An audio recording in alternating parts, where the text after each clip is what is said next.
December 4 నుండి విజయవాడ చందన brothers లో discount change 5,000 రూపాయల అన్ని రకాల వస్త్రాల కొనుగోలుపై వెండి ఉచితం. నంద్యాల జిల్లా నందికొట్కూరులో దారుణ సంఘటన జరిగింది. అయితే ఇంటర్మీడియట్ 2వ సంవత్సరం చదువుతున్న లహరి అంటే ఇంట్లోనే మంటల్లో కాలి చనిపోయిన సంఘటన మనం ప్రస్తుతం చూసాం. అయితే మనం ప్రస్తుతం నంద్యాల జిల్లా నందికొట్కూరులోని ఏదైతే ప్రాంతంలో ఉన్నామో అమ్మాయి చనిపోయిన ప్రాంతంలో ఇక్కడే ఉన్నాం. అదే ఇంట్లో ఇప్పుడు చూస్తున్నామో అదే ఇంట్లో ఇంటర్మీడియట్ 2వ సంవత్సరం చదువుతున్న అమ్మాయి ఇదే ఇంట్లోనే అంటే ఇక్కడ ఇంట్లో వాళ్ళ అమ్మమ్మ వాళ్ళు ఉంటారు. ఈ పక్కనే అమ్మాయి అయితే ఈ రూమ్ లో ఎప్పుడు కూడా చదువుకునేది ఈ రూమ్ లోనే అంటే చదువుకోవడం అనేది చేస్తుంది. ఎప్పుడు కూడా ఈ రూమ్ లోనే అమ్మాయి ఒకటే ఉంటుంది. ఈ రూమ్ లో ఎప్పుడైతే ఏదైతే ఈ రూమ్ లోనే నిద్రిస్తుండగా అంటే ఆ అబ్బాయి అంటే ఒకే నియోజకవర్గంలోని అంటే వెల్దుర్తి మండలంలోని ఒక అబ్బాయితో పరిచయం అయితే రాఘవేంద్ర అనే అబ్బాయితో పరిచయం అయింది. రాత్రి అనగా 3 గంటల ప్రాంతం నుండి 4 గంటల ప్రాంతంలో అబ్బాయి 2 వీలర్ లో వచ్చి అమ్మాయిని కలవడం జరిగింది. అయితే ఈ రాత్రి సమయంలో ఏం జరిగింది అనేది ఎవరికైతే తెలియదు. పొద్దున లేసేసరికే మంటల్లో అయితే కాలిపోయిన సంఘటన అయితే వాళ్ళ అమ్మమ్మ అయితే చూసింది. ఇప్పుడు ప్రస్తుతం మనం ఇదే ఇంట్లో ఉన్నాం. ఇక్కడ అమ్మాయి ఎక్కడైతే కాలిపోయింది ఇక్కడ ఈ ప్రదేశంలోనే అమ్మాయి కాలిపోతున్న సమయంలోనే వాళ్ళ అమ్మమ్మ అయితే వాళ్ళు చూశారు. ఇదే ప్రాంతంలోనే ఎవరైతే రాఘవేంద్ర ఉన్నాడో రాఘవేంద్ర కూడా సగం అంటే ఒక భాగం కాలిపోయి అతను బయటికి రాలేని పరిస్థితుల్లో అతను కూడా కాలిపోయినది చూస్తాం. ఇప్పుడు ఇక్కడ చూస్తే పోలీసులు అయితే దర్యాప్తు అయితే చేపట్టారు. ఈ పోలీసు దర్యాప్తులో ఇది ప్రమాదమా లేదంటే అతనే ఎవరైతే రాఘవేంద్ర అనే హత్య చేశాడు అనేది అయితే కొనలు ఇస్తున్నారు. పోలీసులు ఇప్పటి వరకు ఇది ప్రమాదం అనేది భావిస్తున్నారు. కానీ ఇది ప్రమాదం కాదు, ఇది హత్యనే అని చెప్పేసి రాఘవేంద్ర అనే వ్యక్తి హత్య చేశారు మా అమ్మాయిని అని చెప్పేసి అయితే వీళ్ళు అమ్మాయి వాళ్ళ బంధువులు అయితే ఆరోపిస్తున్నారు. ఇక్కడ చూసేటట్టయితే ఇక్కడ షార్ట్ సర్క్యూట్ జరిగినదైతే కనిపించలేదు. ఎలక్ట్రిక్ బోర్డులో వైర్ కూడా అలాగే ఉంది. కేవలం మంచం కాలిపోయి అక్కడ చిన్న చిన్న బట్టల ముక్కలు అవి కాలిపోయినట్టు మొత్తం అయితే ఇక్కడ మొత్తం కాలిపోయి మొత్తం ఈ రూమ్ అంతా పొగ అంటే బ్లాక్ స్మోక్ అయితే వచ్చింది. ఇంతకు వాళ్ళ అమ్మమ్మని అడుగుదాం పరిస్థితి అంటే ఏం జరిగింది రాత్రి సంఘటన, ఇంత ఈ సంఘటన గల వివరాలు ఏమో వాళ్ళని అడిగి తెలుసుకుందాం. అమ్మ చెప్పండి అమ్మా, ఏం జరిగింది రాత్రి? 3 గంటలకు లేచినాడు సార్. 3 గంటలకు లేచి చదువుకుందామని వచ్చింది అమ్మాయి.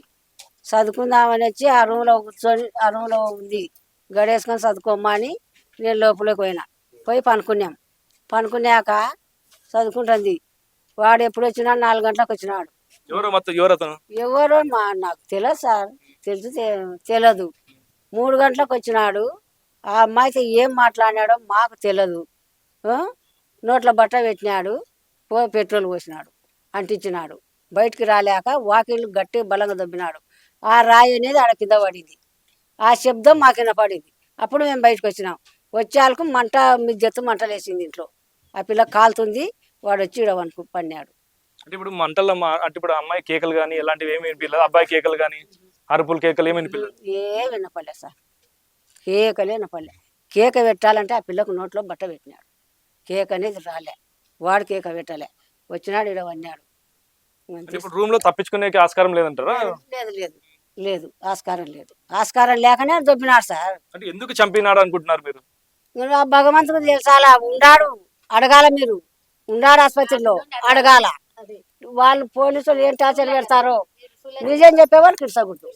ఏం మేడం చూసారా అతన్ని మీరు? ఎప్పుడు చూడలే. ఆ పిల్ల బజార్లో ఏం మాట్లాడిందో మాకు తెలియదు అంతే. మాకు 2 నెలల ముందర మీరు కూడా అతన్ని వార్నింగ్ ఇచ్చారు, మాట్లాడారని చెప్పారు. అంటే 2 నెలల కింద అంటే నేను లేను, పని పోయినా. మా వాళ్ళు ఉన్నారు, ఉండి అరిచినారు. ఇట్ట వచ్చినావంటే కదా మరిగాదండొచ్చు నీకు అంటే ఇంకా నేను ఎప్పుడు రాను, నా చెల్లెలతో సమానం అన్నాడు. పోయినాడు అంతే. ఏమని చెప్పారు అప్పుడు? మీరు ఏం చూసారు? నేను లేను సార్, నేను పని పోయినా.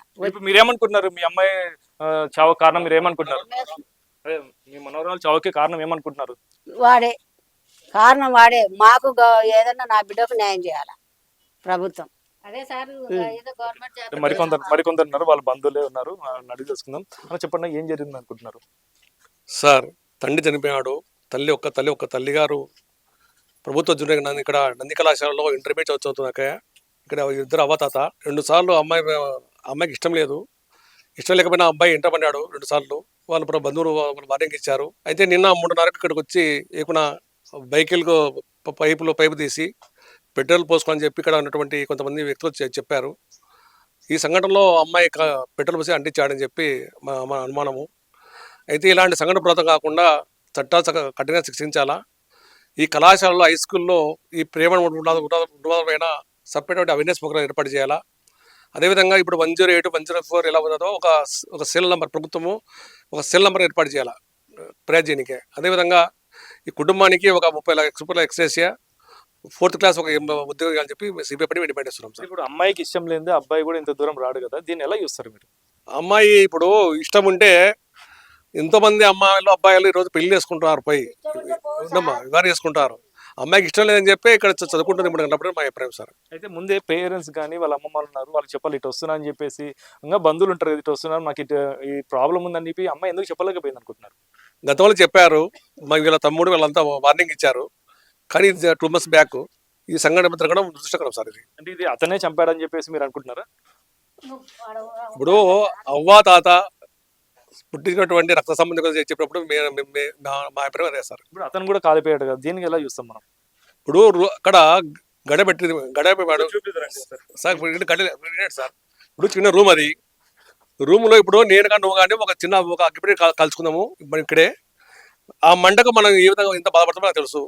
చిత్తమంటలో అమ్మాయి కాలిపోతుంటే ఒక అవ్వగా వాళ్ళు దాన్ని ప్రకటించలేకపోయారు. అతను ఆ యొక్క కాళ్ళు కాలినప్పుడు వచ్చి ఇక్కడ పడ్డాడని చెప్పి అవ్వ చెప్తున్నప్పుడు మీరు దాన్ని ఎట్లా మీరు చూడాలి సార్? ఓకే, ఇంకోటి కొంచెం డీటెయిల్స్ గా అడుగుదాం. అమ్మ చెప్పండి, ఇప్పుడు ఏం లేదు, మీరు పక్కనే చూసి ఉన్నారు కదా మీ అమ్మాయి కాలిపోయేటప్పుడు, ఇప్పుడు ఆ పిల్లోని మీరు ప్రశ్నించలేదా ఏం చేసావు, ఎందుకు వచ్చినావు అని చెప్పి? అడిగినాం, ఏంటికి వచ్చినావురా నువ్వు ఇవాళ, అప్పుడు ఏంటికి వచ్చినావు అంటే నా చెల్లెలు నీకు వచ్చినావు, చెల్లెలు చూసినాడు ఎందుకంటే ఇచ్చినావురా అంటే పలకకున్నాడు. అంటే పెట్రోల్ తీసుకొచ్చినాడు, చూసారా మీరు? పెట్రోల్ చూసినా ఆడ పోపించుకునే చూసినాను, తెచ్చేది ఆడ బండి ఇచ్చి పోసుకొని తీసుకొని వచ్చిన వాళ్ళు చూసినారంట. మేము చూసాము, ఇంట్లో ఉన్నాం మేము. అది మీరు అడిగితే ఏం సమాధానం అయితే చెప్పలేదా? చెప్పలే, సమాధానం చెప్పలే. కాలేం ఎక్కువ కాలలే, వాడైతే సావడు. కాళ్ళకు అది మీ పాయింట్ ఉంది కాబట్టి అంటుకుంది, లేకుంటే అది కూడా అంటుకోదు. అంటించినాడు, బయటకు వచ్చినాడు, బయటకు రానికి రాక గొడవ కొట్టినాడు. ఆ శబ్దం లేకుంటే కూడా వాడు తెంకొని పోవు. మా పిల్లని మేము ఇవ్వగానే వామి చచ్చింది అనుకున్నాం. నేనేనా ఆ పిల్లోడు కనిపించకపోతే ఆత్మహత్య అని చెప్పేసి అనుకుంటున్నాం. ఇంకా మళ్ళా ఆ పిల్ల ప్రేమ అనేది అయితే పోతారు. ఇంతకుముందు అట్లా జరిగింది అంటున్నాం కదా, వచ్చి మాట్లాడుతున్నాడు అంటే అంటే అన్న వాడు అట్టటోడు కాదులేని ఆ పాప అనింది. అన్న నా చెల్లెలు అన్నాడు. నా చెల్లెలు అన్నప్పుడు ఇంకా మనం వచ్చి అడిచినాడు, పోయినాడు. ఇంకా మళ్ళాసారి పోవాలనుకుంటే ఇప్పుడు పోవచ్చు కదా, పోయి పెళ్లి చేసుకోవచ్చు కదా. మాకేం అభ్యంతరమా? మేము చూస్తుమా? సంపాదించిన అవసరం ఏముంది వానికి? ఆ పిల్ల మాట వినలేదనే చంపింది. ఇదేగా నేను చెప్పేది సార్, వేరే మాటలు చెప్పను, అబద్ధం చెప్పను. అయితే ఇదండి, ఇప్పుడు అంటే అమ్మాయి వాళ్ళ అమ్మమ్మ వాళ్ళు చూసేది అయితే చెప్పేది ఇది పరిస్థితి. అంటే ఇది ముమ్మాటికి నోట్లో బట్టలు పెట్టి అరవకుండా కేకలు రాకోకుండా పెట్రోల్ పోసి చంపారని చెప్పేసి అయితే ఆరోపిస్తున్నారు. పోలీసులు మాత్రం దీనిలో వేరే కోణంగా అయితే భావిస్తున్నారు. ఇది ప్రమాదం కూడా జరిగి ఉండొచ్చు కదా అని చెప్పేసి పోలీసు భావిస్తున్నారు. అంటే ఇది అత్యన ప్రమాదం అనేది కూడా పూర్తి స్థాయిలో దర్యాప్తు చేసి పోలీసులు అయితే త్వరలోనే వెల్లడిస్తారని చెప్పేసి పోలీసు శాఖ కూడా తెలుస్తుంది. ఇది ఇక్కడ పరిస్థితి. కెమెరా పర్సన్ వికాస్తో కిరణ్, సుమన్ టీవీ, నందికొట్కూరు, నంద్యాల జిల్లా.